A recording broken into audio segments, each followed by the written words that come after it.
procure your necessary muffin repository by visiting us at utilitymuffinlabs.com, on Facebook at Utility Muffin Labs, on Twitter at 25 Years of VTM or Utility Muffins, all one word, on Instagram at Utility Muffin Labs, one word. Support the labs on Patreon at patreon.com/25 Years of Vampire the Masquerade, and finally, adorn your human form with our t-shirts at tpublic.com/users/Utility Muffin Labs. Utility Muffin Labs, think homogenous.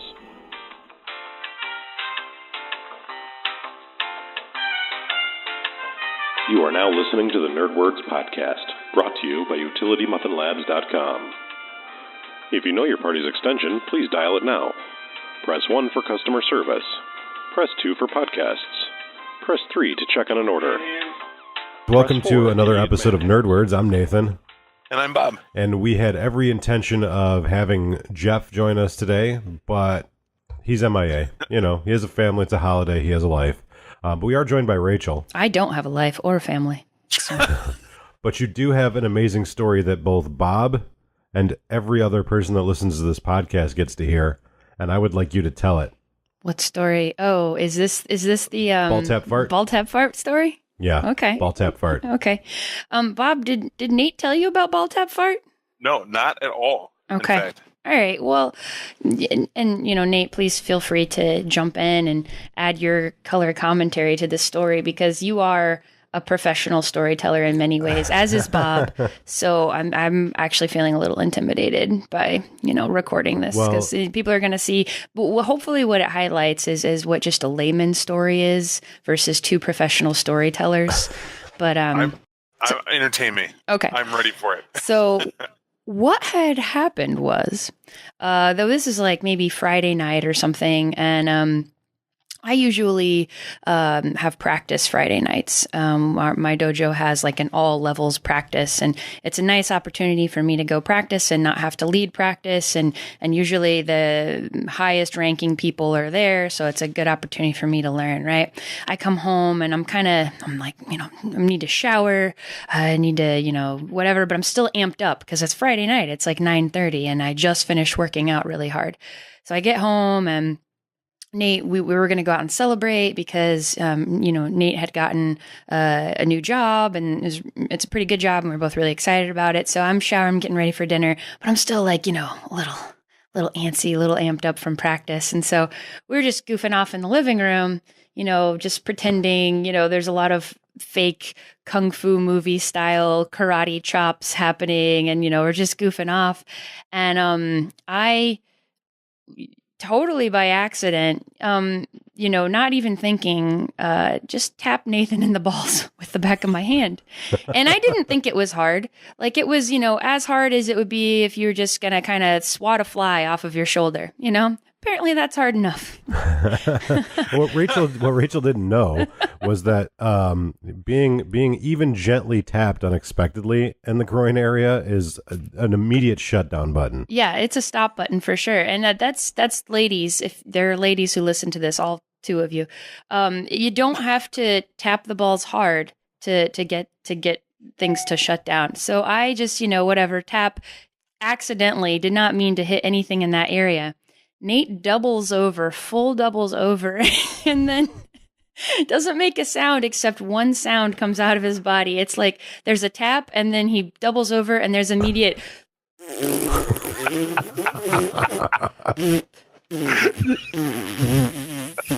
I mean, it was like an extended good 5-second fart. And I started laughing so hard. And he starts like, I think just the shock and the humor of his like sphincter just like totally releasing as if he was a dead person. Just like he lost all muscle control and tone of his anus and all the gas came out. And I think just like the humor and the ridiculousness of the moment made the pain dissipate. But it was the funniest goddamn thing I had ever seen. Like I was about to feel real guilty for accidentally having hit him in the balls, but it was so funny. I wish I could make it happen again. Like, I wish every day. I wish I could make it happen again. I wish every day, if I'm having a bad day, I could just see that. I'm going to visualize it. Like, that's going to be my happy place, is just how funny it was when he it was like, and the part of what made it so funny was how long it lasted. I mean, it was like an extended slow burn of a fart. It was immediate. Like I was shocked by it too. I was like, I stopped dead. I got whacked in the groin, stopped dead, doubled over. And then just like, as I bent over, it was like all the pressure just like shot a giant fart. And I was just like, I just lost control. Like, I didn't shit myself, but if I had needed to shit, it would have been over, right? I'd have been done for. But it was just like the fart that stopped time. I was like, no pain. Like, literally an oh shit button. Yeah, is what that is. So now it's what's it called? Ball tap fart. Ball tap fart. Yeah. So it's an event that will remain in infamy. Ball tap fart. And like immediately afterwards, I was like, I have never wished I had a camera more than I did in that moment, because it was so funny. I feel bad. Like, we shouldn't have been like goofing around, and I don't even know. I don't know how my hand got there. I know why my hand went there. It's because when I'm training in self-defense, and it was kind of like muscle memory, but like, it was just a very light little tap. And then all of a sudden. Yeah. And she was like, that's enough. And I was like, you don't understand. It's like, you could hover your hand around it, and it's like, whoa, back up. It's absolute immediate response. When pain hits it, you're just like, oh, and then I farted a lot. Yeah. Well, I'm going to get coal on my stocking this year. I think I've lost all of the good girlfriend points. No. But that's the thing. It's funny enough to tell people. Like, it's something that needs to be in a script, right? So let me ask you a question, and I guess this is probably what we're supposed to do in Nerd Words. Like, people like to listen to it because we talk about our experiences with the other podcast. So, what is going to be our plot line for when we run our big LARP event? Our big LARP event? Right. It's like when we have our super one night event. Yeah. Man, there's a lot of logistics involved in that. Right. But right. No doubt.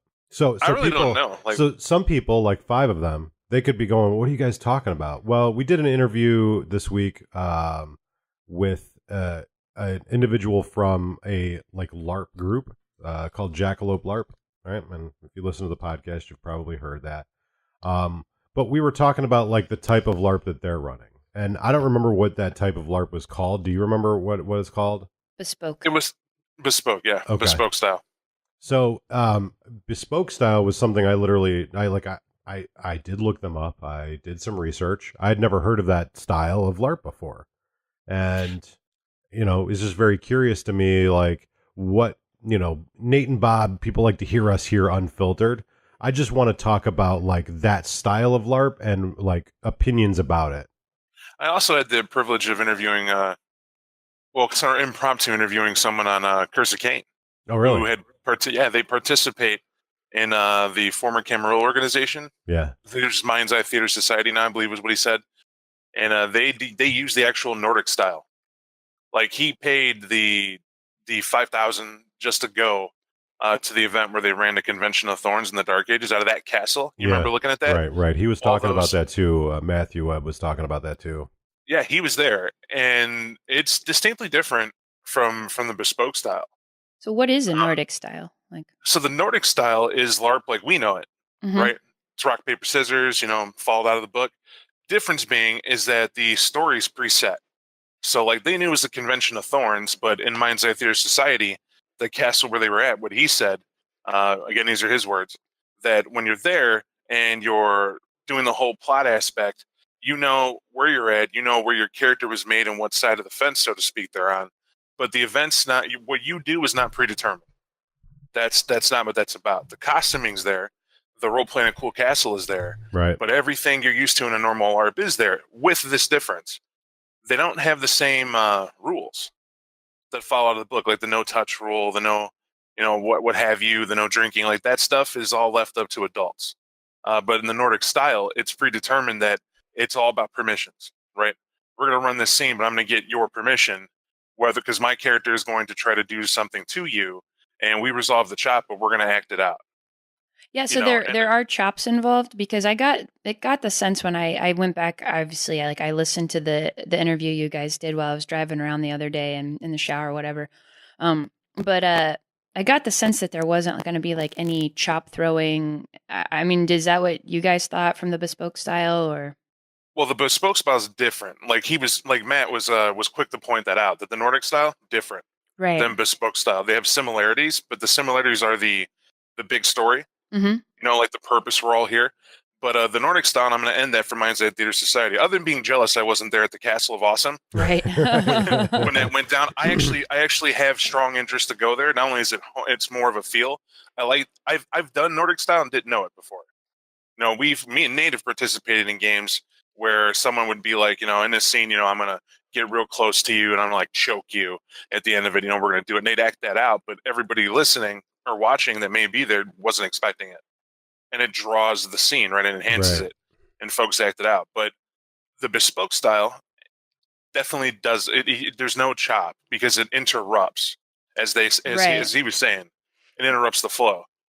So, and then if I'm correct, Nate and Rachel, if you saw the same thing when you listen, the bespoke style is where I have my character and I didn't make my character. My character's issued to me. Right. And my motivations, goals, and everything are attached and tethered to everyone involved. Like I'll know who is doing what and how I should act. You're like a key in the event. What it kind of reminded me of was two things when I was listening to the interview. It kind of reminded me of the game that Chad ran at GaryCon.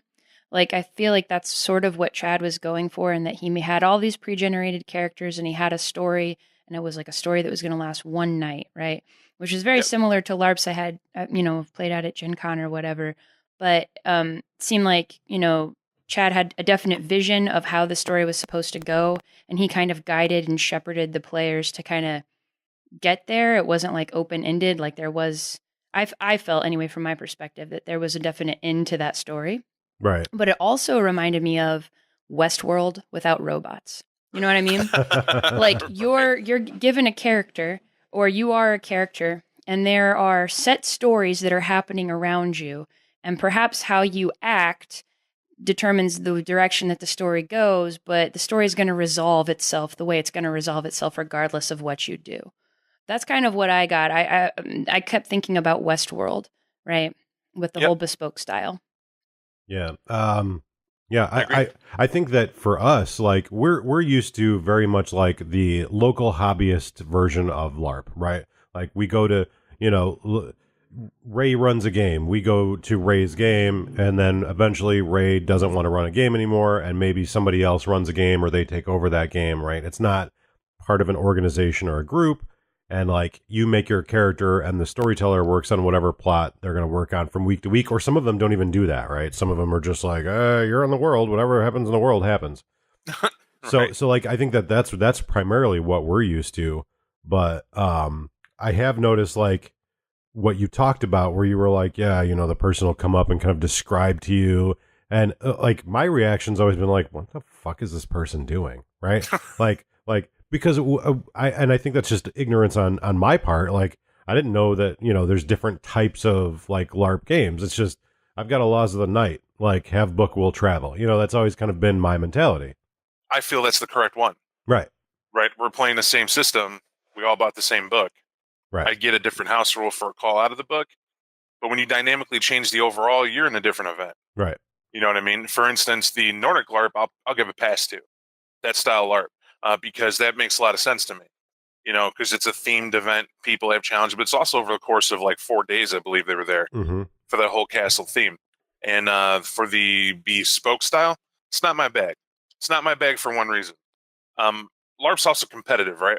It's competitive in your passion for what you do and your character style, dress, all that. Everybody competes in that to some level, and some don't try.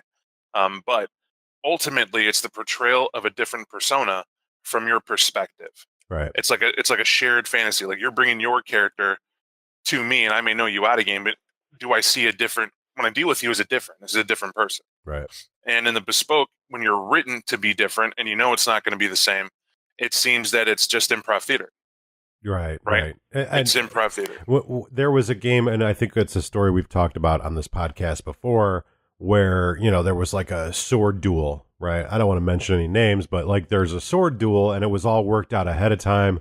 And I could see personally like how people would find that cool and interesting. I, however, did not.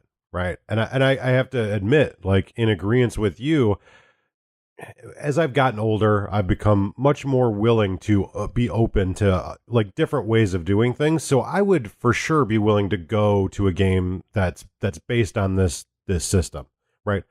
Go try it out. Hey, I'm open-minded. I'm willing to do anything once, right? That's my mentality going forward in life. I'm willing to try anything once. However, I do agree with you in that when I go to a LARP and I've made a character, my character has their goals, right? It's my creativity that I made with my character with their goals, right? And I'm going to go and I'm going to interact with all these personalities, and I want the genuine experience of reacting to that other player's role play. And I think we've been out of the LARP scene for a long time, like true story, we've legit been out of that scene. But when I went and a couple weeks back and played in that Sabat game, it was enjoyable because for the first time in so long, I was able to walk into a place where people have established characters that they've worked their asses off to get to wherever they're at. They've driven from hundreds of miles, or they've been in that city for months and months and months, or years even. And I get to see their genuine reactions to me, the stranger, essentially the nobody walking in. And I feel like in a system where everyone's just sort of given their role, you miss out on some of that. You do. You lose some genuine role play. Well, One World by Night did an event that we attended. I was at the big hotel and I got a little crazy out of game, and we had stories about that. But the end game we couldn't brave enough about. The fact that I came in as a low level character, and when the Ventrue clan came there with all their elders, they knew their shit. They knew their character. They knew why they survived that long, how they got there, what region they controlled. It was so thought up and fleshed out. That's a different personage, right? Right. And you felt it. And that's what made it really cool and immersive. The idea somebody wrote, and I have like maybe a few hours to look at it, understand it, and then hunt down everybody I'm attached to, and then explain how we're going to react to one another. That to me is interesting. Right. But I've done theater. Right. You know what I mean? Right. I've done theater. I did it in high school. I did it my first year out. I've helped friends with theater setup and rehearsal lines, and that stuff is, I mean, it's a watered down version of it. I think the nerve level is what I'm getting at. For people to do that, it's gonna be hard. I mean, that's the hard part of live action, period. It's stepping out of your shell to be something else. Yeah, I'm sorry, I didn't mean to cut you off. Well, no, you're fine. Go ahead. I just don't think I understand it enough to like comment on one or the other. I think I would like to do, I would definitely like to do a Nordic style LARP because that sounds and looks amazing, right? The bespoke style, I would like to do just so that I could understand it better. Because and not necessarily a vampire, like it could be anything, right? I just want to understand it better because I don't think I really understand what the experience would be like. And it seems like when I read stuff on the website, their website for the night in question, and when I, whatever. I mean, I didn't Google or Wikipedia bespoke style LARP or whatever, but just listening to the interview, I still don't quite get exactly what it's going to be. But if it's what I think it is, I don't know if I personally would enjoy the night in question. I think I could enjoy a bespoke LARP, but from the way it was sounded, like I don't like haunted houses. I don't like putting myself in those types of situations because I get too into it. Like I'm not trying to brag, but like my imagination's too good. Like there's a part of my brain that shuts down, and I really think that I could potentially actually be in danger. Like I really do think that, oh shit, like this is like my fight or flight or adrenaline or whatever. It gets too kicked in, and it gets to the point where being a part of that story isn't fun for me anymore. Like I actually do get scared. And one of the reasons why I like playing vampire is because that, that whole personal horror part of it, right? But the imagination and creativity part is that I really like. But I don't know if I would actually really enjoy playing something that realistic and being part of a mass embrace. Like, I don't think I want to be part of a horror movie, right? I don't want to be one of the characters in it. I want to watch it. So I think I would really like the bespoke style if I tried it and it was something maybe more fantasy driven or like Old West driven, like Westworld or, something like that. But I love Vampire the Masquerade. I love LARPing. I love the game. I don't think I really want, it just almost sounded too scary. And like a part of me is like, yeah, I really want to go do that. Cause it's like, it would be kind of pushing myself and it would be like awesome and fun experience. And sounds like it would be worth the dough to throw down to do it. But at the same time, I'm kind of like, I don't know if I actually want to be scared that much. Like, I don't know if I enjoy the feeling of horror enough to do that. Yeah. And it's an intense experience, no doubt. It sounds like it's going to be. It sounds like it's going to be awesome. And looking at what they were talking about, and I forget the name of the group right now, and we were just talking here, that he partnered with, they have their own pioneered website where they go over the technique of like the Nordic style to immerse, and the bespoke takes from the strengths of that and then makes it to where it's maximum impact. As Matt said, the ground running is what's designed for. The moment you're in character the whole time. And it's for 6 hours, and to do whatever it is that you're to do. But you're not scripted in the sense of line memorization. Right. You're just motivated and you just have goals. Mm-hmm. Now, I'm a person who believes in giving strengths and weaknesses, right? Just look at the total picture. The strength of that is that you don't have wallflowers. You can't. There are people, and it invites you to participate as much as you want to, but there's a point of you paid good dollar to be here. So if you want to be here and just stand around and watch, is that what's on your sheet?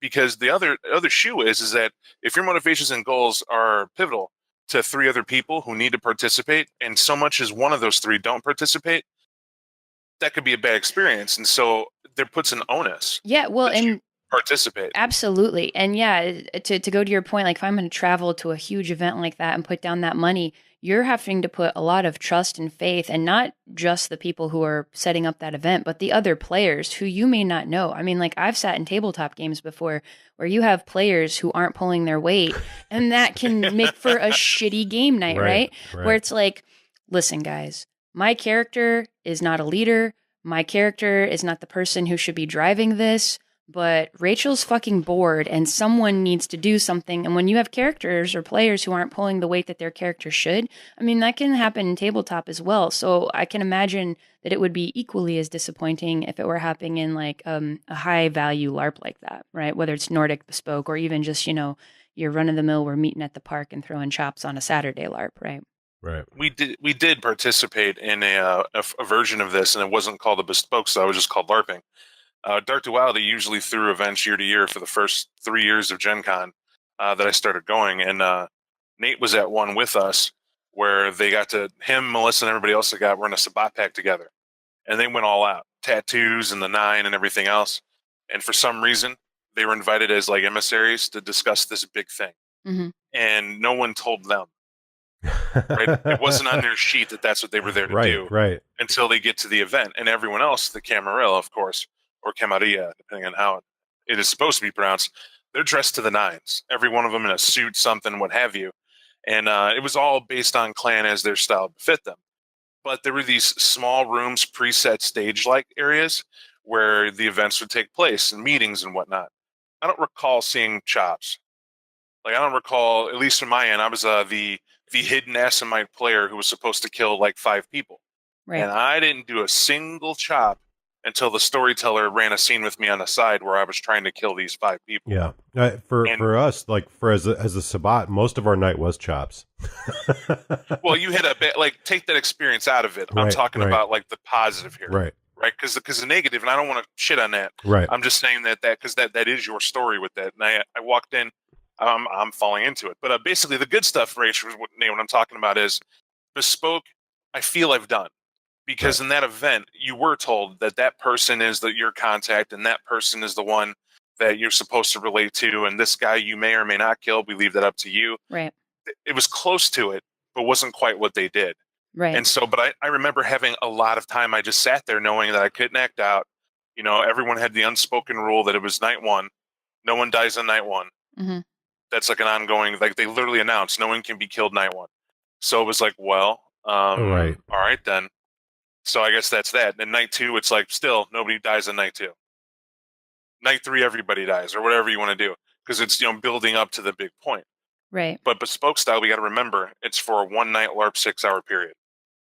Well, So for to that that end- particular game, like there could be bespoke styles that are like multiple days, right? But I don't know. I don't know. I mean, I'd like to do it. It sounds awesome. Like even though I have like my own like, oh, it sounds scary. I don't know if I want to do it. Like I'd still like to do the night in question. It'd be Right. really cool. And you know, if I had the cash at hand and could plan ahead for it, then I would totally be down to try it out. Sounds really cool. Sounds like they were putting a lot of effort into it. But you know, I mean, it's like everything else. Like it's probably been around a while. It's probably just that no one's given a name to it. Yeah. So. Yeah. The way that I saw it, and I know exactly what you're talking about. It seemed like a loose path to the same conclusion, right? Like there's 100 different roads you can get all to get to the same place.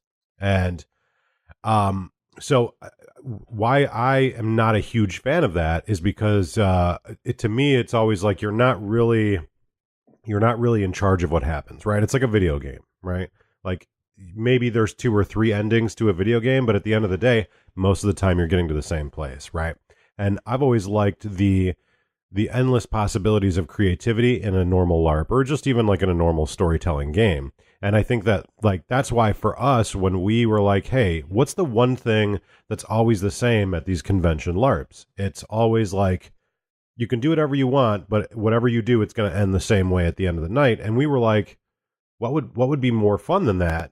Maybe we're weird for this, but what to me would be more fun is there isn't really an end game, right? There's like the real world, there's a constant growth and evolution, and you can go, well, at least next year I can come back and I can plan ahead and I can continue to play this character and grow it, right? Like for me, role playing and gaming in general, I've always been very fond of I start at the bottom and I grow, and I can look back much like in real life and go, how did I get here? Right? Nobody handed me an elder and said, hey, Nate, you want to play an elder? Here you go. You're super powerful. Well, I don't have as much at stake because I don't care about losing things because I never earned them. Right? You never made it. You never put the time. Right. Right. And that's what I'm talking about. I agree with you on those steps. And I would add that the secret to this is to go somewhere and it's just a Civil War reenactment. Right. I've been to tons of those and seen them, and that's probably why I'm not a fan of them, honestly, is because it's a lot of people are passionate and they're into them, and you have to be a super Civil War dude. Yeah, big history buff. To really enjoy that. And I do like history. I am not wanting to relive it. Right. You know what I mean? Especially probably the Civil War. Right. And when I think of vampire, and there's key events, right, that you're going to go over, and it's like, you know, would you ever want to be a vampire victim? Fuck no. That's not a fantasy I have. I don't. No. Like to anybody who does have a fantasy of being bitten in your life drained savagely, or someone raping you into unconsciousness as they feed on you, to each their own. I won't judge you, but I will say that's a bit fucked up. You know, it's not judgment. It's just like, damn, like I wouldn't pay anything for that. But when it comes to affecting change, right? And it's what's cool is when you make a character and you attach them to a world, and whatever you do has a way of fostering events, and you could see those, and people could say, man, next year I can't wait to see how that affects it. That's the challenge of the storytellers, to maintain those notes, those stories, to do it. And it's the challenge of the player and the hope of the player to actually be remembered if they died and leaving a legacy, or it's going there and building on your legacy. And that's something captured by the organization you two are in right now. Talking about Obi-Wan or? Yeah. Yeah. Well, so what you're saying reminds me, I played this awesome game last year at Gencon, and it was run by a group of people. It was called Madison Under Siege. And it was like a hybrid tabletop LARP game where it was like a 7-hour game, and it had werewolf, vampire, mage, and hunter all in one room. And each, creature type had their own table We spent about 2 hours doing tabletop stuff. And then all of the decisions and stuff we had in that first kind of period affected the next level, which was we had to get up and we had to interact and we had to do sort of political machinations and bargain and sort of create treaties across the city with the other creature types. And then we got back together and regrouped with our own factions, and each table had a storyteller, and it was sort of guiding us through this whole plot, right? And every decision we as players made, and I think they had run this game for a couple years at Gencon, and there were a few people at my table. I joined I bought a ticket and played in the vampire group, and I had a pre-generated character, but this character was played by someone else the year before. So it was the same character. And like I, did my best to role play her and the way she was written. But then every decision that I made and that all the other people at all the other tables made affected the plot. And that's getting carried forward into the game that they're throwing at Gen Con this year. And it was so fun. Like everybody was super awesome. into it. Everybody at my table was amazing. And the storyteller who was assigned to the vampire table, she was great. And like you could tell that they were honoring the choices that the players made. And like there was I can't remember, it was almost a year ago now. I can't remember exactly what went down, but essentially like the vamp, so like my character was the prince of the city. She ended up getting overthrown because they didn't like that she had too many connections with someone who in like the werewolf faction or something like that. Like it was like a long drawn out history. So they overthrew her. They put a Ventru prince in power, and that prince made decisions that just you could tell completely kind of fucked over the way that the direction that the storytellers thought that story and that plot was going. And like she wasn't like trying to guide us and steer us away from making those choices, but you could tell like we totally like messed up what they anticipated how the night was going to go, as players often do, right? And they honored it. And they're keeping track of it. And my understanding is that they're throwing the game again this year at Gen Con. I think I saw it as tickets. So shout out to those people. The game's called Madison Under Siege. It was a ton of fun. Very welcoming environment. Lots of good storytellers. And so it's like if you've played World of Darkness before and you've never played any of these games, they were super nice and good at helping people along who had never played before. But if you've played Vampire, but you maybe want to dip your toe in Mage and never have, or Hunter or Werewolf, or any of those, it's a good environment to kind of, get your feet wet with another, not system, but I guess genre within like World of Darkness. Yeah, like another style of storytelling and role playing. And I love that tabletop LARP thing because so Bob and I feel like we have a foregone conclusion about what a LARP should be, right? Like how many people should be involved, and like I think that a lot of people, they have no problem going and playing in a LARP that has 10 or 13 people. And for me, I'm like, well, shit, if you only have 10 people, why don't you just make it a tabletop game, right? Because I feel like they're missing out on something when they LARP. I mean, that's just, I think that's universally true. You're missing out on the ability to manipulate time as you tell the story. LARP is a very social, in the moment scenario. It's we're all here at an event, or we're all here on Elysium, or we're all here for whatever reason, right? The Anarchs call a Anarch meeting. I don't know. But with tabletop, it's easier because everyone's in the room and gets to listen and gets to be a passive participant. It's easier as a storyteller to tell a story. So I like the concept that everybody sits down and they do their tabletop thing. They get to listen and see and understand passively and take that information, because a lot of times for us, it's just as entertaining to hear a good story as it is to be a participant, right? You want to get your time. You want to have your time to shine. But also, if Rachel does some cool shit and, it's going to affect the plot, like just having that knowledge, it's like, oh, I'm on the inside. I know, but then you get to break out, right? And you get to go and be free of the storyteller, right? You get to break out of the yoke of the storyteller and just play your character and just interact with other people. And I think that's a really cool scenario. I think that's a cool thing to do. So yeah, awesome. Shout out to them. Yeah, I can, they're good people, and I'm looking forward to if I didn't get tickets to the game this year, but I wish them all the success. I've just got other stuff going on at Gencon that's going to be a little more time consuming. I think I'll be hanging out with you guys. So I wanted to keep my schedule kind of free. I know that there's a LARP that I think, Bob, you were saying there's a friend you guys have from way back who's doing a LARP that maybe it's not posted yet for event tickets, but it actually is posted. Is it posted now? Yeah. Okay, so we should get tickets for that. It's Shattered San Francisco, right? That's the name? Yeah, I'm doing my due diligence. I don't know why I just got an alert, so I apologize to all of you listeners for that obnoxious ringing noise. But I'm going to pull it up right here so I can get some information. But yeah, I got an alert today. Or day how timely. Not today, but yesterday. But basically every day is today. I don't know what any of that means. But I'm really looking forward to Gen Con this year. I mean, every year, I've probably said this before on the podcast. I know I've said it to you guys, but every year for like the past 3 or 4 years, you know, like life outside of Gen Con is so hectic. So I'm like, you know what? This is my 4 days to just go have fun. I'm going to schedule every second of it. I'm going to get in as many games as I can with as much of my people as I can and just totally just nerd the fuck out for 4 days, right? And this year it's going to be a little different because now I'm like, you know, a muffin groupie essentially. And I'm going to be hanging out with you guys and doing that and hopefully finding out more about V5 and walking the hall and what have you. And right. We can all go to White Castle and get dysentery together. It'll be great. Yeah, I don't know. I mean, I have to throw up in the air, not literally throw up, but I have to throw up in the air the coin and see where it lands on either White Castle or Steak and Shake. I may have to pick White Castle only because like White Castle's more home to me, right? Like I'm gone. I'm in a new place. I'm learning to live in this new place.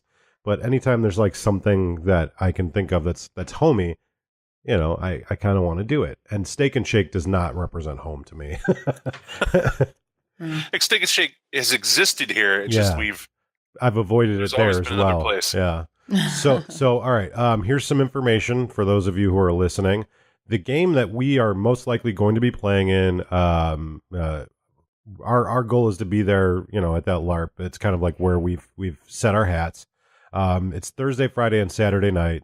It's called San Francisco Shattered. It's a classic World of Darkness, standard revised edition. It's not the new Mind's Eye Theater. It's standard classic revised Mind's Eye Theater rules. So for all you clinging to the past and living in denial like we are, that's the game to go to. Again, it's 3 nights.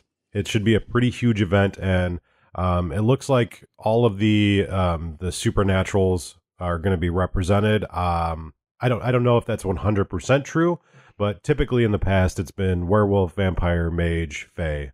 I can confirm he did the ST, the guy running the event for that, Colin. He did define that they would all be there. Yeah. They'd have everything. Yeah, I don't think you're going to find any like Hunter the Reckoning or any Wraith, but that's just, you know, they're not really. We don't know. Yeah, right. That's what it is. We don't know. That might be the special appearance, kill everybody character. Yeah, could be.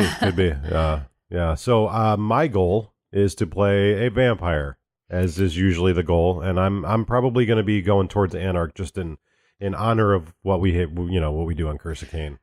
I was telling Nate this last night. I really want to play a Nas, I think, at this game. Then I can bust out the poly voice. Like, part of me wants to be just like that vain girl, like, you know, and like get dressed up to the nines and play something Camarilla and like gorgeous and blah, blah, blah. But I also really just want to like hunch my body into a weird contorted a mess and just walk around making sounds and snarls all 4 nights. So that may be what I try to do. Yeah. Hell, why limit yourself? Do half and half. Yeah. Well, you know, and the other thing too, like you play a Lasombra in the Sabat game that's out here, and I mean that character, I only interacted with you in game for maybe 20 minutes, but I was like, oh my god, this lady's a savage. Like, no bullshit. Like, just like when I'll never get over it. Right? It's just, I'm sorry, I got to nerd out for a second, but when you were like, I'll go talk to you if you carry my fucking chair over there, I was like, that's a fucking Lasombra right there. I wouldn't be bothered unless you picked up my chair and moved it for me. Like, I feel like if he had been a real vampire and you had been a real vampire, you'd have been like that skit from the Chappelle Show when you're like, you can carry me, and just like carry me over there. I burn a lot of calories writing music today. You're going to have to lift me over to my couch so I can relax. Right. Are you going to play a vampire in that game, Bob? I don't know. Colin and I have a good relationship and for it because we were on staff together. That's what I helped run. And he took over after Troy and I stopped. And he literally was like, what do you want to play? Whatever you want to play. And I was like, you know what? You can surprise me. It's fair. I swear to God, though, if he puts me with the Fae, it's going to be interesting. Well, you know, he sent me a list on Facebook, and it was a list of it was a list of vague badasses, right? A list of vague heavy hitters, and I was just like, you got any anarchs? Like, you know, for me, I think you and I are probably the same way in this. Like when we were younger, and we were 3, 4, 5 years in, it was like, dude, I want to play a fucking Serpent of the Light. I want to play a fucking Giovanni, right? I want to play now I just want to play, the guy who was embraced, 6 weeks ago. And he's like, I don't know what the fuck is going on. Like that to me is more of the challenge, to play like really basic, really understated concepts and make them fun, And we talked about our Obi-Wan experience, and I bring it up all the time, but, getting to go to a convention where people are swinging some heavy swords, they have power levels beyond anything I've ever played. And, just playing a 13th generation Bruja who's like, I don't get what you're all up in arms about. To me, that's a lot of fun. Like, just to be able to play the unimportant role in the world of darkness and try to make it something that's important. So the draw of that, though, too, is one, you do it well, right? There's a lot of games that I don't think people understand that. Like, your look and style fits someone who's going to be rebellious, and you wear it on your sleeve, literally. And it's a good thing. It's not that you can't play something sophisticated. Indeed, you have several times, right? In games directly seen, and always holds well. But I think, much like myself, you gravitate more towards challenging the society, right, that you're walking into. Like, what makes you better than me? Right. And why do you think that works? Because if society works, how come you got all these problems?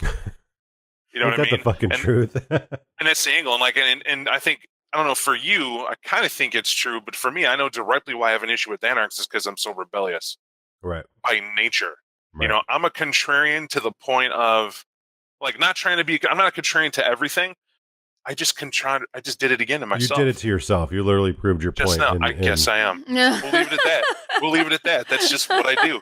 I don't know. I just I try to battle that, but I lose. Right. And that's just what it is. But when I get a role like that, I'll knock it out the park because it's breathing. Right. But also it gives me the freedom to see everybody else's struggles through what they're trying to portray. And that's really why I like going to LARP. Because when you see somebody having to walk in the role they played, that's a joy. Right. Yeah. I don't think I'm unique in this at all, but one of my favorite things to do at game is see how many people I can get to do things that they don't realize that I'm the reason they're doing it. If that makes sense. Like, see how many wheels I can get to spin and have those wheels spinning without the wheels know that I'm the one who's spinning the wheels. That's fun and rewarding. That's an elder mentality. Well done. Yeah. I like to watch them dance. And honestly, watching you play your character at that LARP, like we've played tabletop games and stuff before, but it was really the first time where I was like, wow, she's really good at like being manipulative. Because you had played the character when we went to the LARP in Wisconsin, and your character, by and large, I came to the conclusion right away. I was like, look, I'm not going to be able to out manipulate her simply because like these guys don't give a shit what I have to say, right? It's written into their sheet. The prince is a fuck, right? So it doesn't matter how good I am. So I was like, well, you know what? Maybe I'll just try. Which game are you talking about? I'm talking about the Gary Con? Yeah. Gary okay. Con. Where I was just like, you know what? Fuck it. I'm not even going to try to manipulate these other guys. Let's just go directly to her. Like, if I can convince her that's better because she's better at this than I am. Right? It's just like I understood where I stood in the arena of manipulation. I was very good at being slimy, right? I'm good at being like a little greasy and just being, just being kind of like a slimy scumbag, but man to man, I have to admit I'm not as good at manipulation. So Well, I think I'm going to just go ahead and take that as a compliment. no, you should. No, I mean, like you're not a manipulative person. Bob's like, I mean, No. I think what I'm hearing is that, and I think this truth is here. He knows Rachel, and he knows when Rachel is acting and portraying something. Right. And I think, in the very fact, Rachel's a very nice person. But that has to be true because that's as he sees you. So Right. when he sees the opposite in play, that's shocking. Right. That's entertaining because he could clearly see it. Right. Whereas when you see a stranger do it, and this is true, someone you don't know being manipulative, that could just be them. And then it's usually easier to see it, But what's acting? Being something you're not. Right. And I think that's what he's saying. Right, exactly. What I'm saying is that there's too much of me that That's as shines much water through. I can bail out of your sinking ship, bro. No, but basically what I'm saying is there's just too much of me in my role play, right? So I'm not a manipulative person at all, so it's very difficult for me to portray that without coming off like this dude's fucking trying to trick me. You know what I mean? Like I don't see manipulative in your personality, and so when I see you role play it, and I'm just like, wow, Rachel is somewhere else. There's no Rachel there. That's just. Well, I got real insecure about it because, so for those of you who listen, Nate, Bob is the head storyteller for all the Curse of Cain stuff, does a fantastic job. That game is super fun. So you should, become a Patreon supporter so you can play in that game because Bob and Jeff and DJ do an amazing job. I wish I had more time to play in it on the regular. Nate still storytells, but he does a once a month game where, spends a whole evening storytelling a different game. And I play in that game as well. I guess I have the girlfriend discount where it's like 2 games for the price of 1. But I play in that game and I got real insecure. It was last night. I got real insecure last night because this is the first time where we've been in the same location during that game. So he could see me role playing my character. And I asked him, I was like, oh man, like, is it too much? Should I just am I too over the top with it? Like, should I just dial it back a bit? And he's like, no, it does. Yeah. No. I was like, I don't know. I feel like, am I too much? What I see often in that game, I deliberately picked a role where I'm not shining. Yeah. That's not my point. Right. Let me just contradict you there for a second. You play in that game as a player and you say you picked a character who doesn't shine. I bet you if we took a survey of all the players in that game, your character would be the favorite because you do such a good job playing him. I mean, he's just just sweet and dumb, but also evil. It's so great. Here's the thing. We kind of touched on this earlier, right? Not to completely derail, but I think it bears mentioning. We talk about Bob and I, we have sort of a natural tendency to shine, right? Because we've been role playing for so long. And we have such a key understanding of role playing that oftentimes, even when we're playing sort of like a follower or someone who's not, I'm not a guy who's full of leadership qualities. I'm a loner. I'm a wallflower. Even when we have to play that, or we decide to play that, we choose to play that, we still get screwed.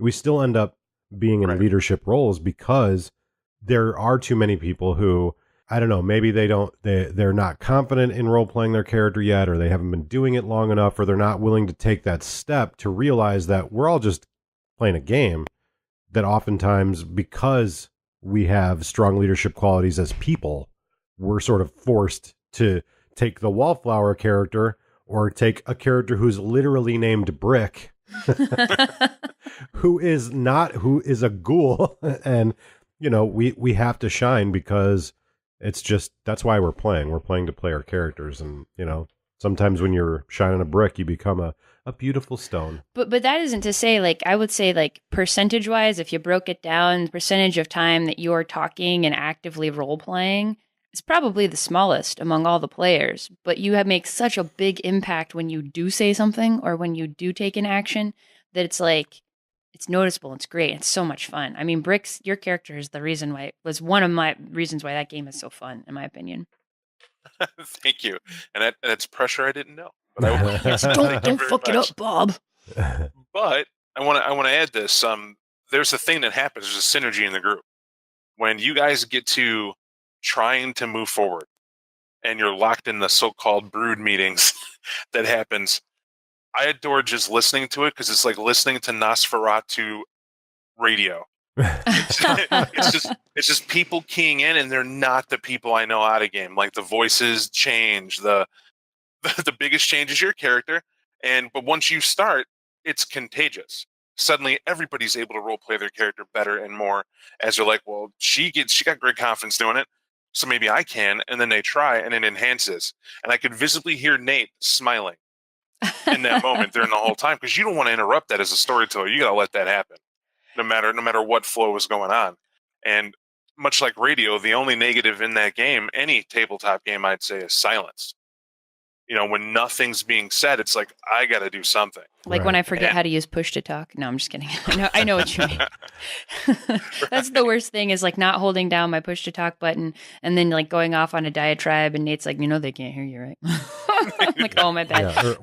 Yeah, go ahead. I was going to say, like, Jeff plays in that game too, and Jeff's character, like hearing Jeff play his character and do the Nos voice, right? Like, I feel like there's a YouTube voice, subscribe, and there's like a Nosferatu voice that like everybody falls into, where somehow as a culture we all decided and we converged on something like this is going to be the Nosferatu voice, right? And hearing him do it, I was like, oh, okay, I can do that. And then so it's like I can imagine what it is to be like an observer, a passive observer. It's probably like 5 to 6 squabbling little rat people, like being like, oh, I'm right. No, I'm right. No, I'm right. No, we should do this. No, we should do this. We should go over here. Blah. So it's funny. It's like almost a rendition of what Lord of the Rings should have sounded like, varying from goblin to orc, the orc high. It should have been that way, but they all sounded like they were from New Zealand. That's the only effect that happened. But it adds to it. Yeah, it's a lot of fun. So, anyways, win, lose, or draw. I say that a lot, but win, lose, or draw, you should go out and you should LARP. Even if it's like a boffer. Like we went yesterday to a barbecue with a bunch of the people that she practices karate with. And so they're all people I was being introduced to for the first time. Do they know about the ball tap fart? So these guys are like my brothers, cousins, and fathers, right? There's a few women I practice with. It's mostly men. And I was like, I didn't want that to be their first impression of Nate. Was the ball tap fart story. I thought you were sharing an ancient technique that you knew. Oh, she's learned it now. Ancient Okinawan technique, ball tap fart. Yeah, but it's always fun when you have to be like, yeah, I'm into gaming. And I guess this is a habit I've gotten into recently, where people, they nod, right? They're like, oh yeah, probably video games. And every once in a while you'll get somebody who's like, what do you mean by gaming? Like what kind of gaming? And then, I feel like we probably all did this to a degree. We'd be like, oh, like gaming, like, sit at the table and roll dice. I go straight for the LARP, right? I'm like, I'm a LARPer. Cause like now I enjoy the question, like, what do you mean LARP? And you're like, because everybody thinks you mean like foam swords or whatever, right? Or your Dota 2 or something like that, right? And I'm like, no, it's not that kind of LARP. It's a little bit different, We do a bunch of podcasts on it, So like now it's more of like a business thing, but as you start to discuss the dorkiest thing, because really LARPers, let's be fair, it is still the dorkiest thing you can do, right? Aside from like wearing mascot outfits, like LARPing is the dorkiest thing. I don't give a shit. I love it. I feel that there's a level you haven't tried. Like how do you feel on Nero with that comment? Where do you weigh in? Well, I think that Nero is LARP, right? It's okay. If I go and I pretend I'm something else, it's LARP, right? it's live action role play. I put myself in the exact same position as somebody who does Nero, who does like any kind of like boffing LARP or fantasy LARP, or I don't care. We're all the same family, right? It's all about being inclusive. We all are nerds. Let's be happy about it. Different breeds of the same species. Right. I would still play Nero if they would let me wield the two-handed bastard sword like I did. Is that the one where they use real weapons, or is it foam weapons? That's foam weapons. Okay. It's foam weapons. Yeah, and you gotta hit him in the head or the limb, and you gotta shout the points of damage. Bob, to be fair, even with a foam weapon, a man of your stature could probably still send someone to the hospital. and to be fair, that's exactly why the ST was supposed to be the spider. I waylaid in the head the third time. I had to take a time out. And then they banned me. Like no headshots. They kept my 50. I had to walk away, and they told me read the book next time with a lot of expletives. But that's I understood. Hey, you win some, you lose some. You got to learn some skills, right? I treat that like every time I go to Olive Garden. What? Explain. Right? Every time I go to Olive Garden, they made these bigger chairs for their patrons, right? And I went there one time years ago. I went there with Melissa, and we were just chilling, having lunch, chilling out between work. It just worked out. And we come walking in, and I got used to having to tell them, I need the big chair, the one without the sides. And they're like, why without the sides? And I was like, well, because when you took measurements of the average person, and like I'd point to someone like Nate, and I'm like 2 of Nate, height and width damn near. And I'm like going, really, can we just be honest? Go get without the handles. He goes, no, I don't think you understand. And he rolled up the chair and he goes, you're not as big as you think. And I sat in a chair and I was like, oh, this is comfortable. How'd that happen? And when that changed, even Melissa was like, wow, like we're talking straight steady for years, right? And then I found out why they have that chair. The sole reason was because there are folks who would eat and eat and eat and get uncomfortable in their smaller chairs and be unbuttoning stuff. Right at the table, they would like unbutton the belt to wait a bit, enjoy some unlimited stuff and things like that. And it was actually a sociological decision to make a chair where no matter if you're bloated or not, you could just leave when you're ready. I like pasta. Yeah, wow. Right. That's tough. So, never-ending breadsticks has a price. And how I relate that to what I was saying is that, certain things I can't do. You ain't going to catch me in the Batman ride. Right? So, just don't work. Well, I'm cool. used to it. My challenge to people would be when someone asks you what your hobbies are, you meet them for the first time, you just tell them I LARP. And what you'll do is you'll say to them that you LARP, and you'll notice that they immediately think you are braver than you actually are, that you're like more comfortable with yourself than you might be, and they'll start to tell you all the nerdy shit they do, and immediately you'll have a friendship. Right. Well, it's true. I mean, like, just to tell everybody who are listeners and those who are thinking, there are more people terrified of having to stand up and act than there are at all. And if you didn't know, you're an actor when you role play. Right. That is what you are. And when you think about that, it's very powerful. And when you look at everyone else who sits back and like watches all these action films, these dramas and everything else, oh man, I'll never get to be that person, have another bonbon. You're like, you can give it a shot. I know a place. And you can work with them. Like, I can help you. And that's rewarding all across the board. Yeah. Yeah. We're not all going to be fucking, Bruce Willis and be in an action movie, but we can pretend to be one on the weekends. So there you go. Cool. Well, thank you, Rachel, for being on the podcast and being a suitable replacement for Jeff, who never showed up. Thank you for inviting me on the podcast. You're welcome. Always fun to talk with you guys, period, and more fun and worthwhile when it's recorded for posterity.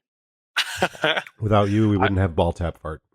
We have to come up with that technique. I was just going to say it. There has to be a technique name. I don't think that was just like a Nate moment. I think you systematically shut something down.